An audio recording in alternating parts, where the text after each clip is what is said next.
কি আমরা কি বাংলাদেশের নাগরিক না? এই যে যায় যায় ভোট দিই, কি জন্য দিই? নাগরিক তো আছে জানো তো ভোট দিই। এখন আমরা রাস্তা বের হলে এমনও হতে পারে তারা আমাদের মার্ডারও করতে পারে। একটা বাচ্চারা আমাদের স্কুল থেকে আসতেছে তাদের ওরা এমন ইট মারছে যে ওদের দুটো দাঁত ভেঙে গেছে। কেন এরকম হবে? এবং কমিশনার মেয়র সব তাদের বিরুদ্ধে দৃষ্টান্তমূলক শাস্তির ব্যবস্থা করতে হবে।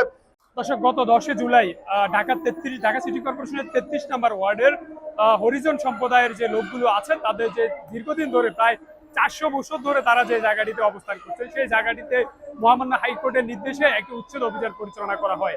যে উচ্ছেদ অভিযানের ফলে আসলে তারা আজকে এখান থেকে বের হয়ে মানবেতর জীবন যাপন করছেন। তাদের কষ্টের বিষয়গুলো তারা মহামান্য আদালতের মাধ্যমে আজকে জাতীয় প্রেস ক্লাবের সামনে এসে তারা মানববন্ধন করছেন, অবস্থান কর্মসূচি করছেন। তারা তাদের কষ্টের কথাগুলো তুলে ধরছে। এই নির্যাতিত নিপীড়িত মানুষের মুখে কখনো হাসি ফোটেনি, ফুটবেও না। সুতরাং এই মেয়রকে বলে লাভ নাই। আমরা মাননীয় প্রধানমন্ত্রী জননেত্রী শেখ হাসিনার কাছে আহ্বান জানাই, আপনি অবশ্যই এই বিষয়টার সুষ্ঠু সমাধান করবেন এবং মহামান্য আদালত যে রায় দিয়েছেন এই রায়ের প্রতি আমরা সবাই শ্রদ্ধাশীল হব, এই মানুষগুলোর পাশে দাঁড়াবো। বঙ্গবন্ধুর স্বপ্নের ডিজিটাল বাংলা এই জনগোষ্ঠীকে বাদ দিয়ে কখনো সম্ভব নয়। সুতরাং এই মানুষগুলোকে অবশ্যই তাদেরকে পুনর্বাসনের মাধ্যমে তাদেরকে হামলা করা হয়েছে, তাদের বিরুদ্ধে যে আইনানুগ তাদের বিরুদ্ধে যে মামলা করা হয়েছে অবিলম্বে সেগুলো প্রত্যাহার করতে হবে এবং কমিশনার মেয়র সব তাদের বিরুদ্ধে দৃষ্টান্তমূলক শাস্তির ব্যবস্থা করতে হবে। এই আহ্বান মাননীয় প্রধানমন্ত্রী জননেত্রী শেখ হাসিনার কাছে। স্টুডেন্ট, কারণ আমাদের পড়ালেখার মান অনেক খারাপ যাচ্ছে দিনকাল। এই দিনকালের মধ্যে যে আমাদের যে কাউন্সিলর ছিল 33 নং ওয়ার্ডের কাউন্সিলর ও আওয়াল হোসেন, তাদের ছেলেপেলেরা আইনা আমাদেরকে অত্যাচার করছে। এই অত্যাচারের জন্য আমরা ঘর থেকে বের হতে পারতেছি না, আমি ভার্সিটিতে যেতে পারতেছি না। আমাদের পড়ালেখার মধ্যে অনেক সমস্যা হচ্ছে। এই পড়ালেখার মধ্যে আমরা কিভাবে প্রিপারেশন নিব? পরীক্ষা আছে আমাদের, আমরা প্রিপারেশন নিতে পারতেছি না। আমরা কোনো সেফটি পাচ্ছি না। আমরা যে চাই আমরা সেফটি হয়, আমরা বাসা থেকে বের হই, এটা ভয় থাকে আমাদের মেয়েদের যে কখনো আমাদের আতঙ্ক না পড়ে যায়। ওই ছেলেরা আমাদের কখনো আতঙ্ক না মেরে দেয়, গ্রেফতার হচ্ছে না। আমাদের এই সমস্যা হচ্ছে আমাদের কারণে। আমরা যে পড়ালেখার মধ্যে আমরা স্কুল যাব, ভার্সিটি যাব, আমরা কত কলেজ থেকে আসতেছি।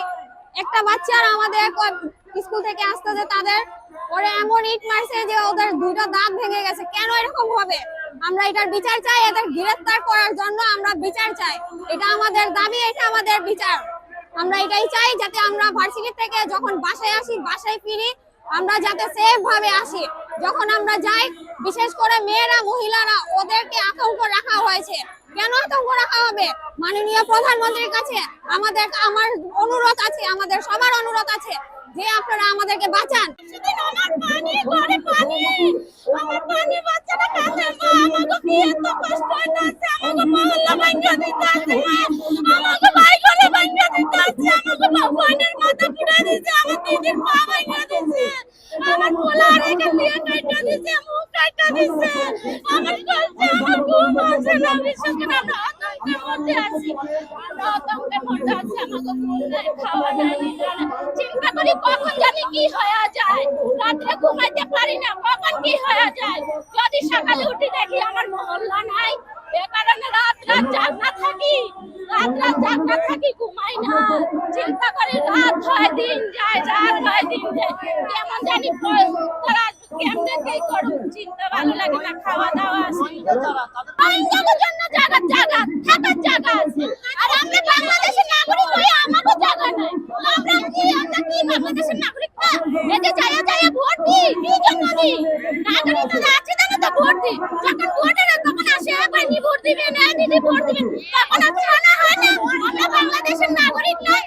আমরা বাংলাদেশের নাগরিক, এটা আমাদের অধিকার। আমি আমার অধিকার চাই, আমার জায়গা চাই, এটা আমার বাপ দাদার জন্য আমি জায়গা চাই, আমি জায়গা চাই, ঘর চাই। 7 বছর থেকে আরেকটা কথা, 7 বছর থেকে আমাকে ঘর ভাঙছে, আর আমাকে না দিয়া উনি ওখানে বাইরের লোকেরা জায়গা দিচ্ছে। কেন? আমার কথা হচ্ছে আমাকে সমাধান করেন, পরে আপনি তারপরে উনি ওদিন কি বলছিল, আওয়াল মিয়া পরশুদিন আসছিল ভাই, আওয়াল ভাই করব। চাই যে এখন মিরিঞ্জ জেলায় যারা হামলা দিয়েছে কাউন্সিলর গুন্ডারা, এখন পর্যন্ত তারা গ্রেফতার হয় নাই। তারা আইনের আওতায় নিয়ে আসা হয় নাই।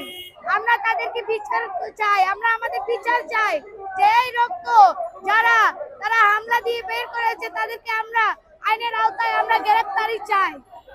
আমাদের বর্তমান অবস্থা অনেকই খারাপ, কারণ আমাদের উপরে অত্যাচার করা হচ্ছে। আমাদের বাচ্চা গেট থেকে এলাকা থেকে বের হতে পারতেছে না, কেউ বাজার নিতে পারতেছে না, কেউ অন্যান্য জায়গায় কেউ কোথাও যেতে পারতেছে না, কারণ আমাদের গেটে তালা। এখন আমরা রাস্তা বের হলে এমনও হতে পারে তারা আমাদের মার্ডারও করতে পারে। আমরা এখন অনেকই অসহায়।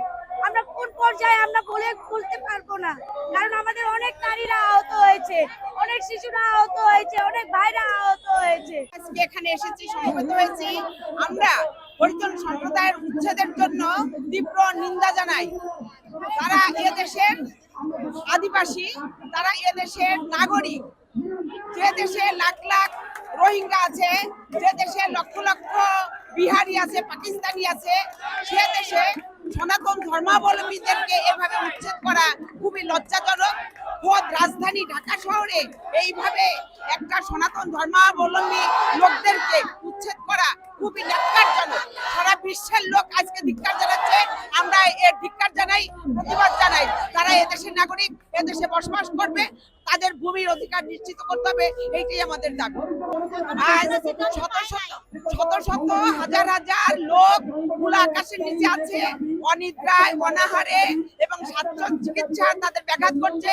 তাদের ছেলেমেয়েরা স্কুল কলেজে যাবে, তাদের কারো কারো পরীক্ষা, এসবগুলো অনিশ্চিত হয়ে গেছে।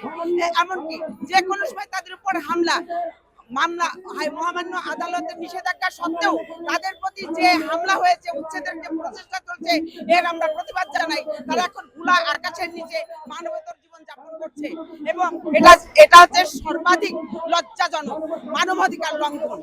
রক্ষার জন্য, যেহেতু আমাদের কিছু কিছু দুষ্কৃতিকারী, আমাদের বর্তমান কাউন্সিলর মহোদয়, উনি আমাদের উপরে গত দুই দিন আগে আমাদের উপরে যে হামলা করেছেন, এই হামলার প্রতিবাদে এবং তার গ্রেপ্তারি পরোয়ানা জারির জন্য আমরা এই প্রেস ক্লাবে মানববন্ধনে জড়িত হয়েছি।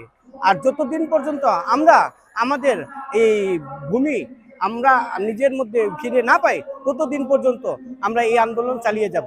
আমাদের এক জায়গার পরিবেশ এখন বর্তমানে ওই বুলডোজার দিয়ে ভাঙার পরে খুবই আতঙ্কিত অবস্থায় আছি। আমরা প্রত্যেকটা দিন, প্রত্যেকটা রাত আমরা জেগে জেগে থাকি, কোন সময় কি হয়ে যায়।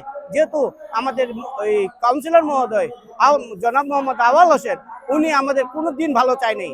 আজ উনি তিনবার আমরা তাকে বিজয় করাইছি।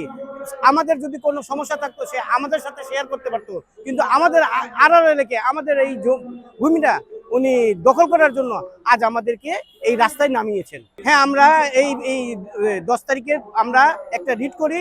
রিটের নিষেধাজ্ঞা থাকার পরেও এই আওয়াল উনি নিজের কিশোরগঞ্জকে এনে উনি আমাদেরকে সবসময় বলছে যে আমাদের কলোনিতে নাকি কিশোর গ্যাং আছে, মাদক ব্যবসায়ী আছে এবং আরো ভূমিদস্যুরা আমরা বসবাস করি।